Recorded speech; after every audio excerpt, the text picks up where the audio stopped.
It's 2026 now, and it has already been quite a year over the past 2 weeks. But for this video, I want to look back at 2025 and how it went for me and Scott's Game Room. Let's start with the fun stuff, playing games. I keep a journal throughout the year, and I record which games I play when I play them. So at the end of the year, I'm able to look back and see which games actually made it onto the game table and how often I played those games. In 2025, I got in 110 gaming sessions, so just over 2 per week, and I played 22 different tabletop games. It shouldn't surprise anyone that the game I played the most is Battletech, with 43 games played throughout the year. Then second and third place for my most played games were Alpha Strike and Leviathans, both tied at 13 games each. The Alpha Strike games were almost entirely at events that I went to, with Motor City Mayhem and Southern Assault accounting for 12 of those 13 games. And even though these top 3 are dominated by Catalyst Game Labs, I do play games from other companies too. The 4th game was Star Realms by Wise Wizard Games. And really, only 4 out of the 22 different games I played were from Catalyst. In addition to playing games, I painted 77 miniatures during 2025. That number was about evenly split between Battletech and Fantasy Armies. For Battletech, I painted just a smattering of different factions throughout the year, picking a small number of minis that I felt like painting and painting them up in the faction that they work best in. Then on the fantasy side, I have a sort of long-standing project that I've slowly been whittling away at where I'm painting up armies of elves and goblins, in the hopes of using them for some generic fantasy rule sets like Dragon Rampant. Some of my favorite miniatures from this year that I've painted are my Clan Novacat Alpha Galaxy mechs that I painted up for Motor City Mayhem, particularly the Jenner 2C, which just has such a great head shape for the star pattern. Then I was really happy with how my HQ unit of elves came out, particularly the banner, which I had to sculpt out of green stuff and then painted freehand.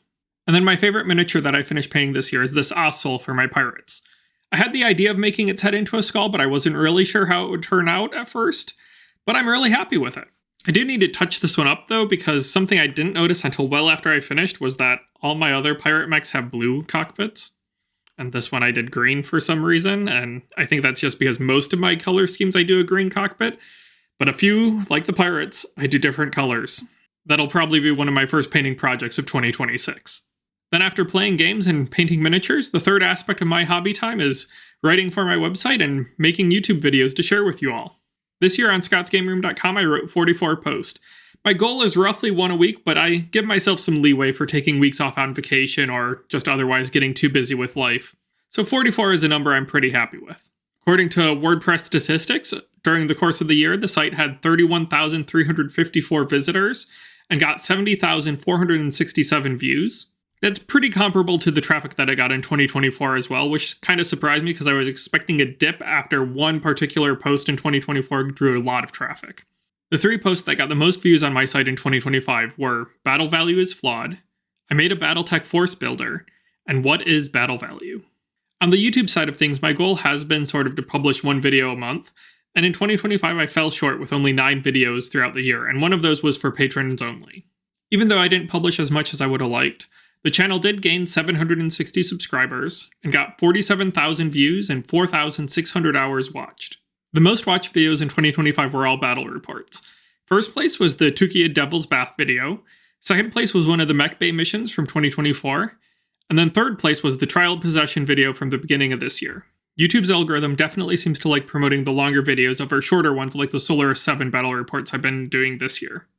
And now for a look behind the scenes at the cost of running scottsgameroom.com and how much the site brings in. The site has 2 fixed expenses. The first is that I pay for a WordPress hosting plan that lets me host the site without any ads on it.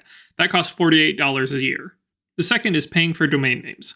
I've used 2 different names across my site's lifetime, and each one cost me $19 a year, so a total of $38. Then my biggest expense in 2025 was buying custom dice for the site. I got 200 dice from Chessex for a total of $220. That gave me 100 pairs of dice that I could give out as marketing for the site, and so far I've given away 62 of those. Then there are 3 ways that Scott's Game Room makes money.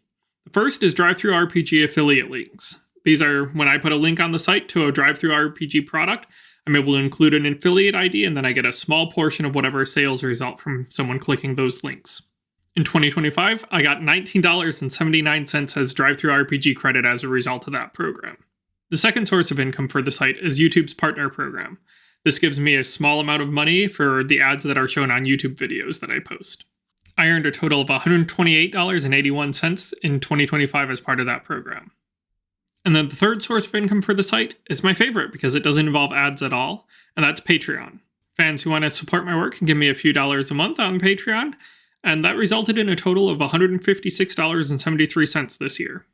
Adding everything together for 2025, that means that I earned $305.33 from ScottsGameRoom.com. Then I spent a total of $306 on the subscriptions for the site and dice for marketing. That just about balances out, and I only lost 67 cents this year, as long as I assume that my labor is free. The good news is that for me, the site is really just a hobby. I don't need it to help pay any bills or anything, so balancing out and paying for its own costs is just fine. Now looking ahead at 2026, I plan to keep writing and making videos, and I hope to bring you all some enjoyment through that. Thanks for watching, and thanks to my patrons for helping support my work.